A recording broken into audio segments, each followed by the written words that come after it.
2017 was a weird year. Fidget spinners were all the rage, someone got famous for yodeling in a Walmart, and kids everywhere were enjoying Tide Pods as a snack. I don't really remember much from 2017, but one thing that I know that year for is the release of my favorite game ever, Ark Survival Evolved. The version of Ark that was released in 2017 is far from the game we all know today. In this video, I'm going to take you back to the early days of Ark to reminisce about how far the game has come. So sit back, hop on the nostalgia train, and enjoy. I'm going to list off 30 pretty substantial things that Ark's moved on from in its history, and at the end, I'll ramble off a list of 10 or so other funny smaller changes that have been made over the years. If I miss anything, make sure to leave a comment down below, and I might include it in a part 2 in the future. The first thing I'm going to talk about is all the TLC dino changes. The TLC patches came in 3 main phases. Phase 1 consisted of the Procoptodon, Gigantopithecus, Dire Bear, Dire Wolf, and Rex. Phase 2 consisted of the Argy, Parasaur, Raptor, Sarco, Spino, and Triceratops, and Phase 3 consisted of the Mammoth and the Stego. TLC patches came to dinosaurs and other creatures that became outdated from the game developing over the years. For example, the Rex. As they added more carnivorous creatures into the game, they decided they needed to make the Rex stronger, they needed to give it the roar, and they needed to make it look cooler because the original Rex just became outdated appearance-wise. For the sake of this video not being 40 minutes long, I'm not going to go into in-depth detail on every single one of these creatures I just listed off, but I will show a comparison here of all the creatures befores and afters, just to show you how big of a difference this really made. If you'd like another video in the future where I rank all these TLC changes, or even I rank creatures that need a TLC in the current age of the game, I'd be happy to make that. Just shoot me a comment down below and I'll go through them later. Another funny thing that the original Ark game didn't have was arenas for bosses. Yes, that's right, if you wanted to fight a boss back in the day, the boss would just spawn in the overworld and you'd be able to fight it with any creature you wanted. No structure, nothing. So yeah, adding boss arenas was a huge benefit to the player. It made it just a lot more organized, it made the bosses glitch out a lot less. The other benefit is that you can't bring in just any creature to boss fights now, because back in the day there was a certain creature that you could just tame a few of and fight any boss with ease. There was absolutely nothing to it, you didn't have to do any breeding or anything. It was straight up, tame this creature and you will beat the boss, no questions asked. That creature was the mighty Giganotosaurus. Not only would fighting bosses nowadays be overpowered with the nerfed Gigas, back in the day, these Gigas were so much stronger. Imagine a wild Giga's stats not being nerfed when you tame it. The Gigas back in the day were stronger than that. There was still a taming nerf in effect, but the wild Gigas back in the day had 300 to 400,000 hit points, and then when it was tamed, it had about double the amount they do now. They have made 2 changes over the years to rectify this issue, one being nerfing the Gigas, both the wild and the tamed versions, and 2 being you can't bring in super heavy creatures anymore to boss arenas. I think both of these changes were necessary. It was really fun destroying bosses with Gigas, but it took away a lot of the challenge from the game. Speaking of boss fight improvements, they did make one more change over the years that I think can't go unmentioned in this video, even though it was pretty minor. The change I'm talking about is the obelisk terminal revamp. This one's pretty simple. They just made the terminals the way they are today. They used to be like the ones that are currently on the center and on Crystal Isles, and for some reason they haven't transferred the ones from center and Crystal Isles to the new ones yet. That's really annoying, by the way. They need to do that. Those old obelisks looked good, but the problem with them is there's so many holes you can get creatures stuck into. Actually getting all the creatures onto the obelisk to start a boss fight is a pain in the ass. Thank God they made this change. Alright, switching gears now, I'm going to talk about all the map changes that have happened. Firstly, the original map was missing the snow, redwood, and swamp biomes completely. They were obviously added pretty quickly, but take a look at what the map looked like before they were added. It just looks so wrong. Another thing that was funny on the island was the top of the volcano didn't actually have any lava or a tech cave entrance, it just had a lot of metal and other resources that were really good for farming at the time. That's right, when the game released, it did not have a final boss, it only had the 3 island guardians, the Broodmother, the Megapithecus, and the dragon. When the tech cave was finally added, it also wasn't fully complete even after that point, because the Overseer fight wasn't added till months after the tech cave was introduced. Originally, the tech cave was the final boss of the game.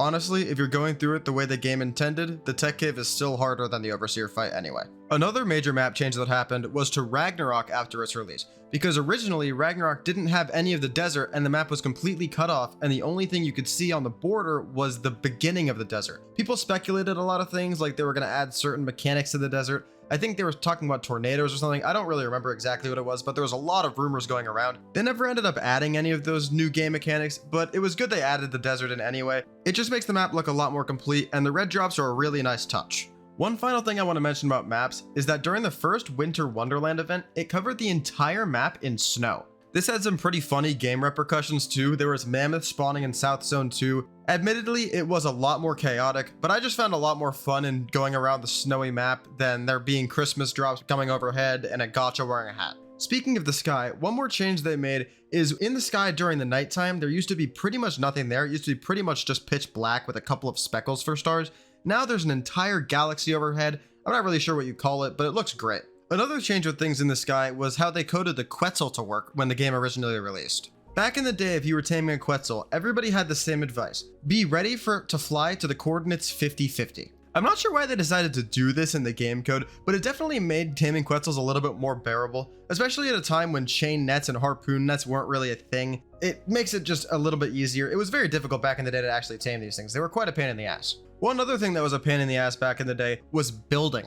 Don't even get me started on the building mechanics that were a thing in 2017. The worst part of it was that you couldn't pick up any structures. I just remember back in the day the feeling of placing a tech replicator in a place that wasn't exactly where you wanted it to be, and then giving up and completely redesigning the base because you didn't want to have to farm the element back. The most shocking part about the building thing too is they made a lot of these quality of life changes back in the day, like in the first year or two, but the building changes took like 4 or 5 years to come into play, and at that point I was completely sick of building and had always given that responsibility to somebody else I was playing with. Next, I'll talk about all the crafting changes that have happened. First, I'll talk about the distinction between crafting speed and crafting skill. Crafting speed used to be a thing that you could pump on your character, and literally all it did was increase the speed you crafted things with manually. This did nothing. It was the most stupid thing to upgrade ever. Nobody ever did it, because why would you? Nowadays, if you upgrade that stat, it increases your crafting skill, which makes, for example, crafting blueprints get better quality items, and it does increase the speed you craft with as well. It's really a pretty good thing to upgrade sometimes. You can fully mind wipe, get all your stats into crafting skill, craft a bunch of blueprints with resources you pre-farmed, and then mind wipe back to get your normal stats, and it actually has a use inside the game. Another major change was they've changed the HUD and the UI for the game a million times. This is what it looked like when the game originally released, and this is what it looks like now. The difference is pretty noticeable. I don't really know why they changed it a million times and kept tweaking with it. I don't think it changes the gameplay that much in the slightest. It's sort of a mixed bag for me. I don't really care that they changed it, but it's definitely something to note. Another thing Ark developers changed is they increased the stack size of items and the slot capacity that crafting stations had. This is just a quality of life thing. The bigger the stacks, the bigger the size of the crafting area, the better it is. Thanks, Wildcard. Another funny thing is that when the game initially released, riot armor wasn't a thing, so flak was the strongest option and you could only craft it inside of a fabricator. Also, the sound that was made while the crafting was taking place inside of a thing was so different. It was pretty nostalgic when I heard it for the first time. This is what it used to sound like. They also changed the combat music. The combat music was actually used universally inside of the original game. They didn't have different tones for different types of engagements or different times of day. This is what it used to sound like though.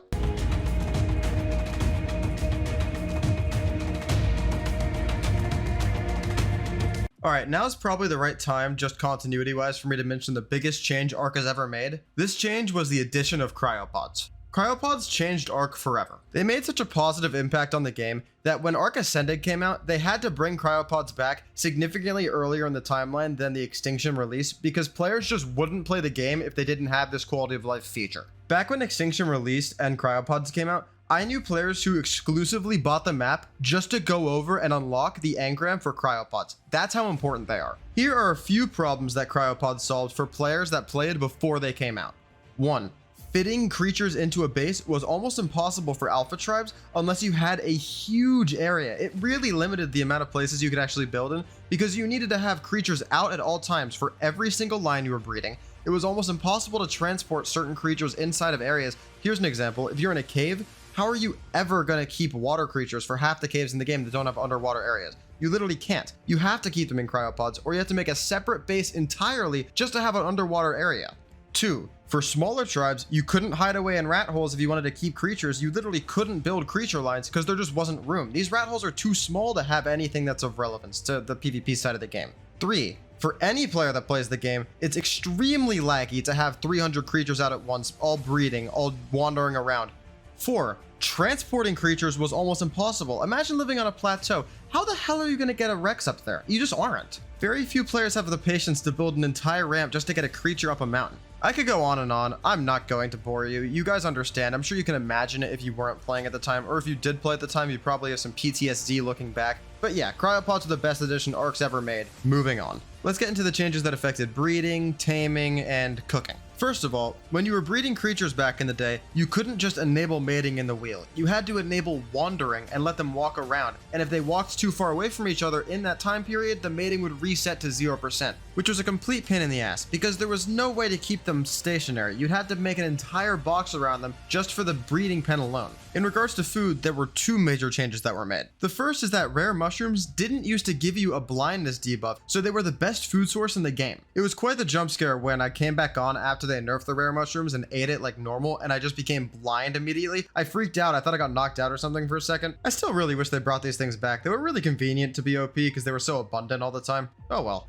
The other food change that happened is, in the early days of Ark, fish actually just drops normal raw meat. When they switched it to fish meat, it had implications for kibble crafting and a few other minor things. It wasn't a huge change, but it definitely impacted gameplay enough for me to add it on this list. Speaking of kibble, that's actually the next major difference on our list. In 2019, Ark switched the kibble system completely, changing it from having 1 kibble per creature to having general kibbles based on the size of the creature. Before the change, every creature in the game had a specific type of kibble that it liked. This required you to have a lot of farms to produce unfertilized eggs, with no cryos in the game to store creatures that you didn't need currently. One example of this is with Titanoboa kibble in the old game. You needed to get it for one of the important tames, I forget which one, and you couldn't tame Titanoboa, so the only way to get the kibble was to make a wild boa farm, which was a pain in the ass to maintain. But yeah, just the sheer quantity of farms you needed to make to scale your way up in the tiers of kibbles for the higher level stuff, it was a complete pain in the ass. I'm really glad this system was changed. The last change I'll mention under this category was how the taming process actually worked. Back in 2017, if you were trying to tame something, you wouldn't get a bar, you wouldn't get a tracker, you wouldn't get a torpor meter, you would get a percentage next to the name of the creature, and you would have to open its inventory and look at the stats to see what its torpor was at. I do like the new system more. It feels more advanced, it's easier to track stuff. I did like the sort of bare bones feel the old game had, but changes like this are just nice to have in the long run. For the rest of these changes, it's going to be more miscellaneous stuff here and there. I don't really have any more categories to group these changes into, so here it goes. First of all, let's talk about flyer nerfs. For a decently long stretch when the game was released, Ark's flyers were absolutely overpowered. Not only did they have exceptional stats, but you were also able to pump movement speed into these creatures. One of the most consistent PvP strategies back in the early days of Ark was to pump movement speed into a Pteranodon and just dive everything. My only problem with when they nerfed this is they nerfed this and then they released the Managarmr into the game, which completely ruined the point of nerfing flyers in the first place because the Managarmr was just way too overpowered. Another funny thing about creatures is that when the game initially came out, the max level that they could be at in the wild was level 120 until the center was released, which is when they finally upped it to 150. In hindsight, that actually wasn't funny, but the next thing is funny. In the early days of Ark, the Mosschops was not a rideable creature. It did have the harvesting ability still, but it wasn't rideable, so it really wasn't a practical creature to use in the slightest. It sort of was just obsolete because of the inconvenience of using it, until Wildcard in an update accidentally made it a rideable creature without a saddle. And once they fixed that problem and they brought it back to not being rideable, they got so many complaints from the community that they just made it a rideable creature as a full-time thing. So that means if we ever want Wildcard to actually make an improvement to their video game in 2024, all we need to hope for is for them to accidentally make the improvement by themselves. Another nice change is the indicators for where your body is after you die.